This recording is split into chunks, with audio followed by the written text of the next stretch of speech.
Welcome to Speechcraft speech number 2 entitled I Want to Suck Your Blood. I want to suck your blood, says the vampire. You've seen it all before on TV. A vampire attacking a nice leggy blonde and sucking the blood out of her neck. But did you know that there are safer ways to donate and better people to donate your blood to than vampires? They are the nurses and staff at the New Zealand Blood Service. So why should you donate blood? Blood is special. Blood donations can only come from humans and cannot be artificially manufactured. Therefore, a steady stream of volunteer blood donors are always required. Yet statistics show that less than 4% of all eligible donors in New Zealand actually donate any blood each year. But just one donation contributes to the making of over 13 blood products and can help save the lives of up to 3 people. This year, 150 units of blood will be needed to meet the needs of our hospitals. That's nearly 3,000 donations a week. 1 unit of blood is about 470 mils, or just under a pint. But percentage-wise, that's only about 7% of the total blood in your system. A pittance really in the big scheme of things, and you will have all that fluid in your body regenerated within 24 hours, and your red blood cells will be back with a vengeance in about 6 to 8 weeks. Then after 3 months of having it drained out of you, you can do it all over again. And the best thing is not to forget that you get a free tea or coffee or juice and chocky bickies after every donation. So what happens to your blood when you give it up? Your blood will be tested to ensure that it is safe for use. Once it's tested as okay, it is then separated into several components: red blood cells, white blood cells, platelets and plasma. Red blood cells has the important job of picking up oxygen from the lungs and carrying it to other cells in the body.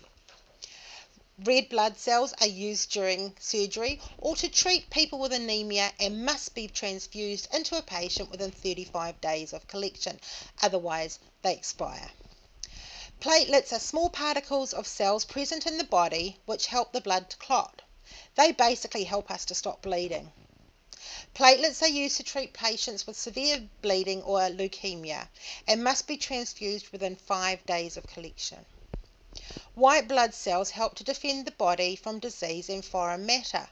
They are sometimes given to bone marrow transplant patients and newborn babies with severe infections. White blood cells are that delicate that they must be transfused within 24 hours of collection. Plasma is the liquid part of the blood which contains all the clotting, immune and other proteins that your body needs to get through its blood. It's used to treat burn victims, people who have lost a lot of blood, and chemotherapy patients. Plasma is kind of lucky and can be frozen for up to 2 years before it expires. So how do you know that you are eligible to donate your blood? Donors are accepted from their 16th birthday up to their 66th birthday. And regular donors can donate right through into their 70s. You must weigh at least 50 kilos and be in good health at the time you donate. You must be free of any non-prescribed drugs, whether they be injected or inhaled, and you must not be under the influence of alcohol at any time. You cannot unfortunately give blood if you have lived in the UK, France or Ireland for more than 6 months between 1980 and 1996. So what do you do now that I've talked you into donating your blood? You can call the New Zealand Blood Service on 0800 Give Blood or check out their website www.nzblood.co.nz where you can get more detailed information about eligibility requirements and the hows and wheres of donating. World Blood Donor Day is on Thursday the 14th of June. So why don't you ring the New Zealand Blood Service on 0800 Give Blood and make your donation count. Remember, there are times when money isn't always what organisations are looking for, and this is a way to make a philanthropic effort without it costing more than a lunchtime break from work. It isn't every day that you get to do something to save somebody else's life, but that is exactly what happens every time you donate blood. Blood is a priceless gift, a lifesaver. Be proud of knowing that you could help to save a life. Thank you.